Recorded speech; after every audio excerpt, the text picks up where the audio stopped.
This past weekend, the USA Basketball organization, USA Basketball, announced or they leaked uh, the members of the 2024 Women's Olympic Basketball team. And to the shock of some, Caitlin Clark, star rookie of the Indiana Fever, formerly of Iowa, did not make the team. And people immediately started saying that she was snubbed. It became an article of faith in mainstream media that Caitlin Clark was snubbed. The question wasn't, was she snubbed? The question was, why was she snubbed? Should she have been snubbed? What's the reason for her snubbing? Was it racial? Was it basketball? Was it this? Was it that? But the fundamental premise was that she was snubbed, which means basically that she was supposed to be on the team, but wasn't on the team. Like my brother Isaiah Thomas said for the Dream Team, right? I met the criteria, but I wasn't selected. Did she meet the criteria, and why wasn't she selected? I spent way too much time this weekend arguing with people about this, and it's so frustrating to argue with people about Caitlin Clark. And I'll tell you why. I am a Caitlin Clark fan. My producer Princess will tell you, I like me some Caitlin Clark. She's one of my favorite basketball players in the world. Not just women's basketball players, not just professional or college basketball players at different stages. She's just one of my favorite basketball players in the world right now. I'm a huge Caitlin Clark fan. I think she's talented. I think she's generational talent. Princess thinks I smoke crack when I say that. But I think that she is a generational talent. I also think that it totally makes sense that she didn't make the Olympic team. And the discourse that has come out around her not making the Olympic team has been disgusting. One argument has been that it's racial, that Caitlin Clark was left off of the Olympic team because she was white. And then they point to the selection committee, people like Dawn Staley and others, and say, look at all these Black people not choosing Caitlin Clark. It's clearly because she's white. There are multiple white people on the women's basketball team. And frankly, the most vulnerable spot on the team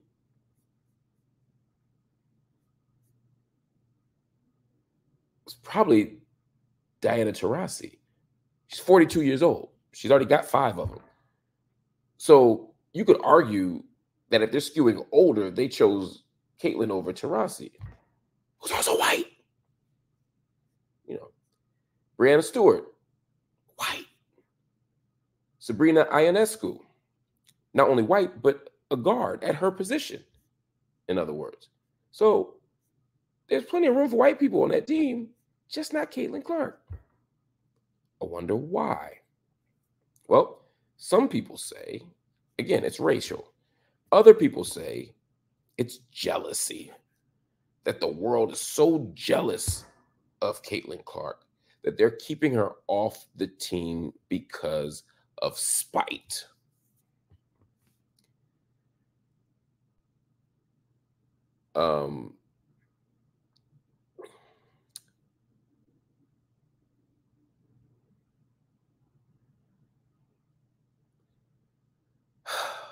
There's so many things wrong with this. First of all, it plays into this narrative again, as I said before, of, you know, the women in the league and really the Black women in the league as petty, as irrational, as self-defeating, and all of these things. And it's just not true. I mean, are there some people who might be jealous of Caitlin Clark? Sure. There's people jealous of everybody. Are there some people who don't like Caitlin Clark? Sure. But there's plenty of reasons to not like Caitlin Clark other than her being successful, right? Some people don't like that she talks trash. People talk trash on the basketball court. Black people, white people, old people, young people, and some people don't like trash talking. There's reasons you might not like Caitlin Clark. But this idea that the women are so irrational and so self-hating and so petty, that's the language Charles Barkley used, petty, that somehow that's why they're not putting her on the Olympic team, as if there is no legitimate, rational reason to not let her on the women's basketball team. I'm going to tell you what those are. Princess is being a hater again. She said I only started watching after Reese embarrassed her, and then the Gamecocks gave her a nice. I will say I became a Caitlin Clark fan in her junior year when she caught national attention. That's the point, right? I knew who she was in her freshman year. I knew she was in her sophomore year, but I didn't become a fan until her junior year when I watched her absolutely destroy one of y'all sacred cows when they mollywopped USC. That's when I became, when they still whooping South Carolina ass from 2023. Now, 2024 was different, understood, but be clear, that's when I started liking Caitlin Clark, and that's when she got the national attention. And so people are saying, well, the national attention they couldn't take, and that's where they're cutting her. Why did they cut Angel Reese? Let's look at the actual facts here. Let's just say they didn't cut Angel Reese. Why did they not put any other rookies on the team? The youngest person on the U.S. Olympic women's team is 26 years old. 26 years old. That means they wanted a veteran team. Olympic basketball is about cohesiveness. It's about having an actual program. And they run a program. And even when they add people to the team, and sometimes they do add younger people to the team, and she would be the kind of young person that you add to the team, they have to make sure not just that the person is talented, but that they fit with cohesiveness. What did they do? They had a tryout. They had a national workout. Did Caitlin Clark go to the national workout? It was an invitation only. They only invited like 17 people, if I remember correctly. They invited fewer than 20. How many did they actually invite that showed up? Lots of them. You know who didn't show up? Caitlin Clark. Now, to be clear, Caitlin Clark didn't show up because she was in the Final Four. She didn't ignore them. She didn't snub them. She was in the Final Four. Whooping ass, by the way. And so she didn't make the team. Not just because she didn't show up, but she didn't show up to the tryout. She would have been the youngest person on the team by far, by 5 years. And then let's actually consider that other people were better. Caitlin Clark is one of the, in my opinion, one of the top 20 players in the WNBA right now. Certainly top 25. But if you look at the people who are actually there in front of her,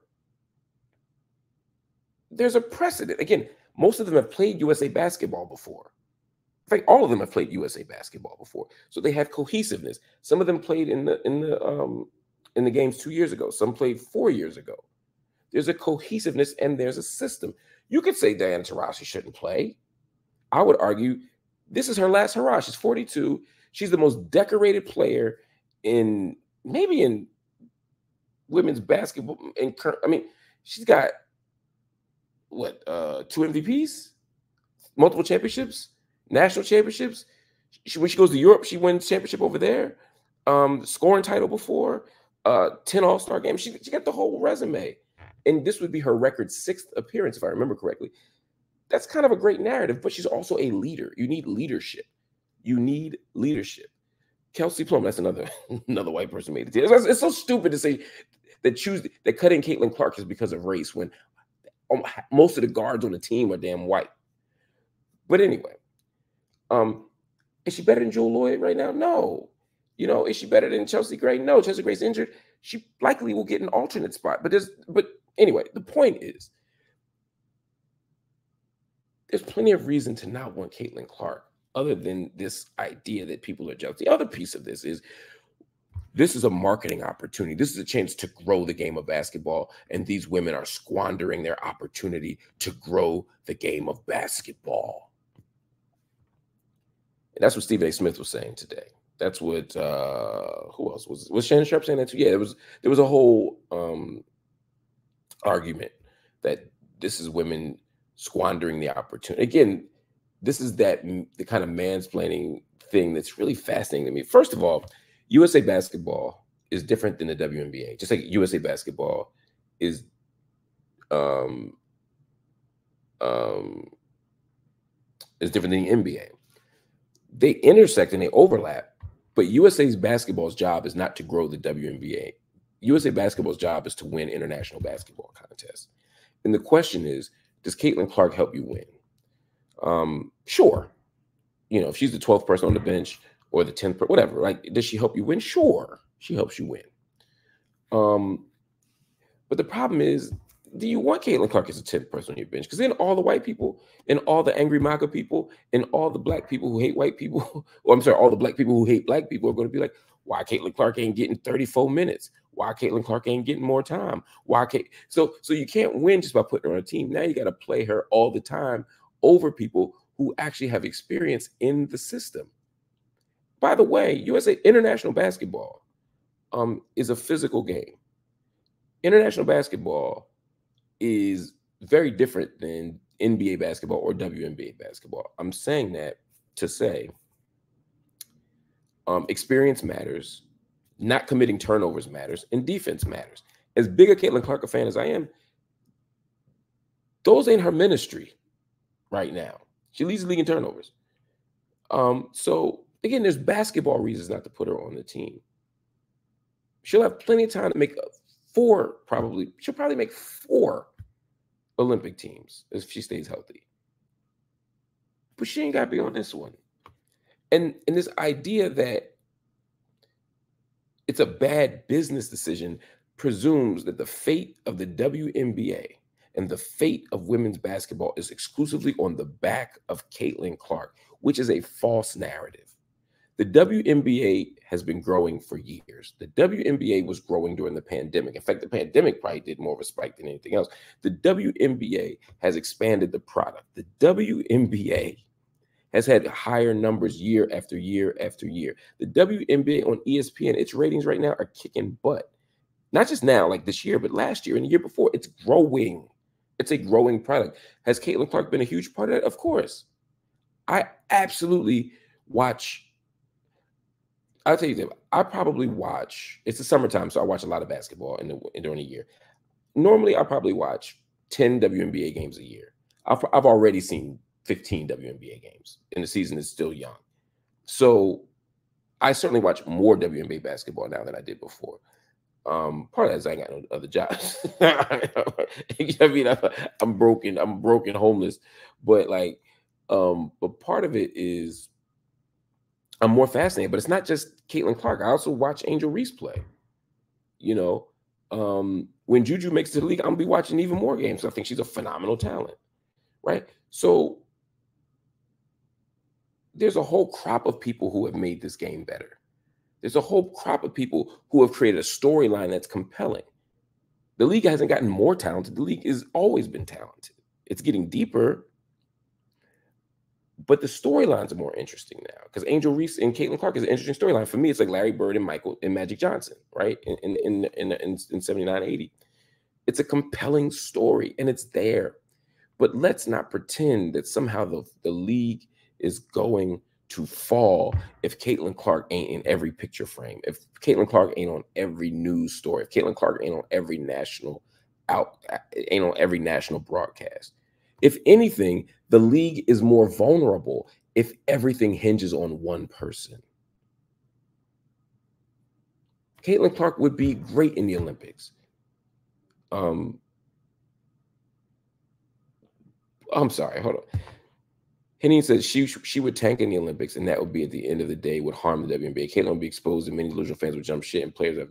See, to me, this is the other extreme of the argument. With all due respect, Caitlin Clark would not be exposed. Caitlin Clark is a phenomenal basketball player. Could she grow as a ball handler? Absolutely, but she's still a phenomenal ball handler. Could she grow, in terms of absorbing physicality? Sure. Could she be better defensively? Absolutely. There are things that Caitlin Clark doesn't do amazingly well. But she does a lot of things amazing well. She's still 4th in league in assists. She's still in the top 15 in scoring. She's still an incredibly gifted player. I don't think she'd be exposed. She's playing against the best players in the world right now. I don't think when she plays Uzbekistan or Latvia or Argentina, she's going to be somehow exposed. I don't think that's true at all. I think the game will be even more physical overseas, but I don't think she's going to I absolutely think Caitlin Clark will do fine. The women's basketball is much better as a program and much stronger as a program than men's basketball. And men's basketball is dominant. But these women continue to win the gold medal year after year after year. And to me, the question we should be asking is, why does a program that has won 7 consecutive gold medals, why do they need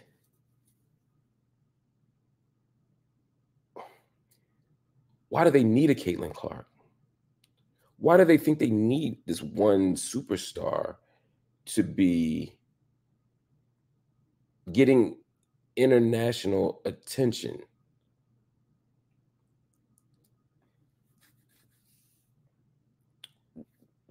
Why do they? That's the question. Why? We follow gymnastics when we're winning. We follow swimming when we're winning. Why do we ignore women's basketball so much? That's the question to me. Instead of sitting around begging for Caitlin Clark to be on a team, or crying that Caitlin Clark's not on a team, or God forbid, trying to make this stupid ass argument that her stats prove that she should be on a team. She's only played 13 games. You tell me I'm going to go head to head 13 games? Should I really take Ariel Atkins or Chelsea Gray's stats for a whole career? They collectively got like 15 years in the WNBA. I'm going to take, or maybe like 12, 13 years in the WNBA. I'm going to take their stats and compare them to somebody who's played 13 games. Or Diana Taurasi, the most decorated women's basketball player maybe ever. I'm going to take her numbers and compare them to the 10, 12, 13 games. I mean, it's stupid. Let's not have those arguments. Let's have a real argument about why women's basketball isn't getting the support that it deserves. To me, that's the conversation we should have. And if y'all don't stop with these, this is the last thing I'm gonna say. If y'all don't stop with these Caitlin Clark hateration comments, she's an expert at turnovers. She needs to be better at shooting. She only gets y'all take it. Oh my gosh, she only gets assists because they're running offense. She's a point guard. Of course, they run the offense through her. She is guarded well, but Caitlin Clark has great playmaking ability. She sets players up. She gets the ball where it needs to be. She sees plays before they develop. Again, she does not respond well to blitzes. She does not respond well to traps sometimes. I'm like, yo, girl, move that fucking ball faster. Excuse my language. That's my basketball coach mind. But at the same time, Caitlin is special, right? And I feel like when I talk to the haters in the room, I feel like I sound like Samuel Jackson and Django because I'm defending her so hard. And then when I talk to the MAGA people, it sounds like I want Caitlin Clark to get kicked out the league because to them, she does no wrong. And it's like there has to be a balanced, nuanced conversation about this woman. Yeah, the girl is exceptional. She's top 15 in the league right now, I believe, certainly top 20. And she's probably going to be a top 5 player in the next 2 years. And she's going to probably be, you know what? I'm gonna leave it there because Ms. Wilson got the top spot on lock for a while, and especially as a big. But the woman is special. Can we just? I wish we could have a sane conversation about nuance matters. And I feel like everybody feels so strongly about these things on each side. Oh my God, the hate. Yes, the haters. Y'all are hated. Thank you, Lanzetta. She said, even though you spelled my name wrong, Mark is 100% right. That's all I care about. Now, D said something, and I'm going to leave y'all alone for the night. Can you just talk about other players too? You only really talk about her when there are other great. That's true. But I don't talk about, on night school, I don't talk basketball. I've spent my whole life playing basketball, talking basketball. I coach basketball. I train players. Basketball is my first love. It's my passion. It's the thing I probably know the most about. I don't talk about it here. I only talk about sports here as it connects to issues of like race, class, and gender. And so for me, Caitlin Clark comes up because she's such a lightning rod. Just like when the Angel Reese stuff was happening, I used to talk about Angel Reese more, because of how she was being treated. Again, race, class, gender. That's the interesting part to me.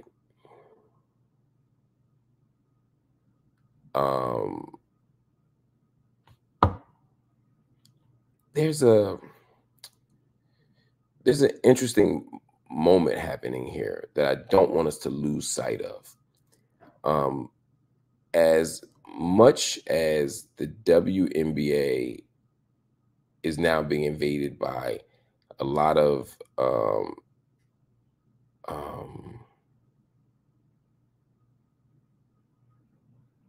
I mean, Princess is right. She said the WNBA is full of off-court stories that aren't X and O's. Yeah, it's true. So is the NBA. So is the NFL. I don't usually talk about I, sports for me is a domain that I try and keep separate.